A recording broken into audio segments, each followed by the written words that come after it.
नमस्कार, आप देख रहे हैं दैनिक रुड़की। आपको बताते हैं मैं रामनगर डाइट में हूँ और आप मेरे पीछे देख सकते हैं यहाँ पर USERC स्टैम्प लैब खुली है, यानी कि Uttarakhand science education research centre यहाँ पर खुल चुका है। और अब उन बच्चों को यहाँ पर फ़ायदा मिलने वाला है जो बच्चे कक्षा 6 से लेकर 12 कक्षा तक पढ़ने वाले जो सरकारी विद्यालयों के छात्र छात्रा हैं, उनके लिए प्रयोगशाला यहाँ पर बनाई गई है। USERC की जो हमारे साथ इस समय आप यहाँ पर देखते हैं अनीता रावत जी हैं, डायरेक्टर हैं, वो भी यहाँ पर पहुंची है। उनसे बात करेंगे। नगर विधायक प्रदीप बत्रा जी बात करेंगे और छात्रों ने जो मॉडल तैयार करे हैं इस प्रदर्शनी में, उनसे भी बात करेंगे। आपको बता दें यहाँ पर 38 छात्र छात्राओं को 10वीं व 12वीं कक्षा के सम्मानित भी किया गया है जो अपने क्लास में टॉपर रहे हैं। आज 11 तारीख को अपने रुड़की डाइट में ये जो कार्यक्रम आप देख रहे हैं विज्ञान प्रदर्शनी, यहाँ पर हमारे संस्थान के अंदर USERC Uttarakhand education research centre Dehradun के द्वारा एक स्टेम लैब का जो है उसकी स्थापना की गई है। उन्हीं लोगों के द्वारा ये फंडिंग किया जा रहा है। हम लोग डाइट संस्थान की तरफ से प्रयास है कि अपने जनपद हरिद्वार में विज्ञान को लेकर उसको और अधिक रुचिकर बनाया जाए। बच्चों के अंदर वैज्ञानिक दृष्टिकोण कैसे उत्पन्न किया जाए, इसके लिए हमारा प्रयास है कि एक लैब हमने यहाँ पर स्टेबल की है। और इसके अंदर जो सामग्री है, जो मॉड्यूल्स दिए गए हैं, 3D प्रिंटर दिया गया है, माइक्रोस्कोप वगैरह दी गई है, वो सब USERC देता है। तो उन लोगों ने जो है हम लोगों को जो है सहयोग किया है और उन्होंने ही जो है एक स्थापना दिवस के रूप में आज इसको यहाँ पे मनाया है। और उन्हीं लोगों की तरफ से अपने हरिद्वार जनपद के 10वीं और 12वीं के जो प्रतिभाशाली बच्चे हैं, फर्स्ट सेकंड थर्ड, उनको भी पुरस्कृत किया जाएगा। और एक ये युवा सम्मेलन किया गया जिसमें एक प्रदर्शनी आयोजित की गई। इसके अंदर भी फर्स्ट सेकंड थर्ड जो बच्चे आए उनके द्वारा, उनको भी उन्हीं के द्वारा USERC देहरादून के द्वारा ही पुरस्कार दिया जाएगा। और ये लोग हर ज़िले में अपनी जो है स्टेम लैब डेवलप कर रहे हैं। तो इन लोगों का बहुत बहुत आभार मैं व्यक्त करना चाहूँगा। और अपनी पूरी डाइट टीम को भी, अपने पूरे DLED के प्रशिक्षु जो हमारे संस्थान के अंदर ये जितना भी आप आयोजन कार्यक्रम देख रहे हैं, तो पूरा एक प्रयास है हम लोगों का भी जनपद हरिद्वार में विज्ञान को और अच्छी तरह से, किस तरह से सुगमतापूर्वक बच्चा सीख सके, जो हमारे लर्निंग आउटकम है उनको बच्चा कैसे आसानी से प्राप्त कर सके और विज्ञान में कैसे रुचि ले सके। जी, आपसे विदित है कि Uttarakhand science education research centre USERC का जो मुख्य प्रयास है कि किस तरह से छात्रों के अंदर वैज्ञानिक अभिवृत्ति को विकसित करें और साइंस एंड टेक्नोलॉजीज़ को बच्चों तक हम कैसे पहुंचाएं ताकि उनके अंदर एक चिंतन कौशल विकसित हो, एक क्रिएटिविटी विकसित हो। इसी को मद्देनज़र रखते हुए आज डाइट में हमने science, technology, engineering, mathematics, STEM labs की स्थापना की है।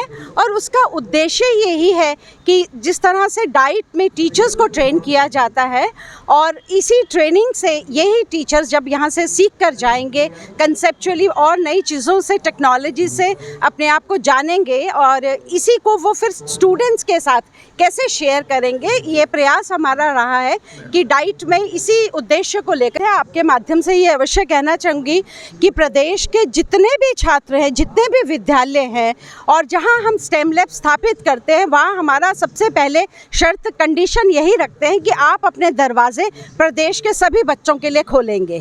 तो आपके माध्यम से मैं ये ज़रूर कहूँगी कि आप छात्रों तक इस बात को लेकर जाएं कि डाइट में स्टेम लैब स्थापित हुई है जिसमें राइट फ्रॉम बेसिक साइंसेस से लेकर अप्लाइड साइंसेस के वस्तु जो अप्लाइड एस्पेक्ट इंस्ट्रूमेंट्स हैं वो सभी उपलब्ध हैं।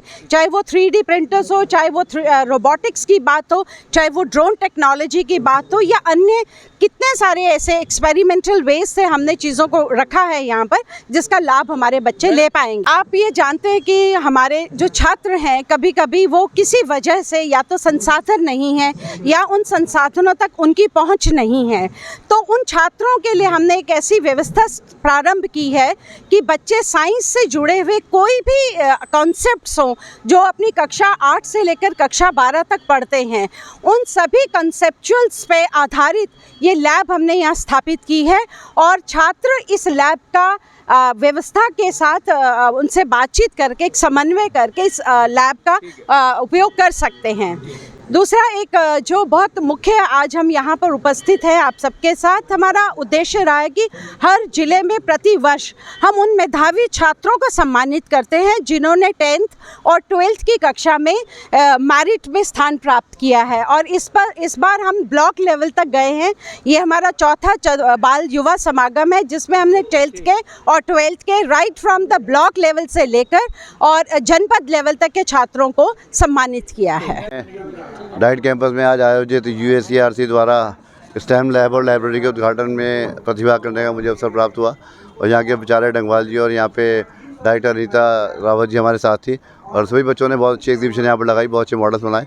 बच्चों में एक माइंड इनोवेशन है, बच्चे जो है स्टार्टअप इंडिया स्टैंडअप इंडिया की ओर आगे बढ़ रहे हैं और मैं सोचता हूँ कि बच्चों के अगर माइंड विकसित होंगे और टैलेंट होगा तो वो जरूर निश्चित रूप से आगे बढ़ेंगे। आज भारत जो है आगे बढ़ रहा है और विकसित भारत की तरफ बढ़ना हमारा लक्ष्य है। 2047 का जो लक्ष्य दिया है हमारे प्रधानमंत्री नरेंद्र मोदी जी, उस पर हम सब लोग आगे बढ़ रहे हैं और साइंस और टेक्नोलॉजी की तरफ खास तौर से मैं समझता हूँ कि विज्ञान और अनुसंधान हमारे लिए बहुत आवश्यक है और बच्चे इस ओर आगे बढ़ रहे हैं। मैं बच्चों को शुभकामनाएं देता हूँ, बधाई देता हूँ। सर आपने यहाँ पर आज मॉडल्स वगैरह भी देखे हैं जो प्रदर्शन लग रही है एजुकेशन, और साथ ही आपने लैब का आज यहाँ पर शुभारंभ उद्घाटन भी करा है, सभी डायरेक्टर साहिबा भी थी आपके साथ। तो कितना आप मानते हैं कि स्कूल जो सरकारी स्कूल में पढ़ने वाले भी बच्चे हैं, छात्र हैं, उन्हें कितना लाभ मिल पाएगा? ठीक है, आज जो बच्चे देख रहे हैं उस पर काम कर रहे हैं और हर क्षेत्र में बच्चों ने काम किया है, चाहे ऑर्गेनिक एग्रीकल्चर हो, चाहे हमारा सॉलिड वेस्ट मैनेजमेंट हो, चाहे बच्चों ने पोल्यूशन को लेकर काम किया हो, चाहे बच्चों ने सोलर को लेकर काम किया हो। सभी क्षेत्र में सोचता हूँ कि बच्चे आगे बढ़ रहे हैं।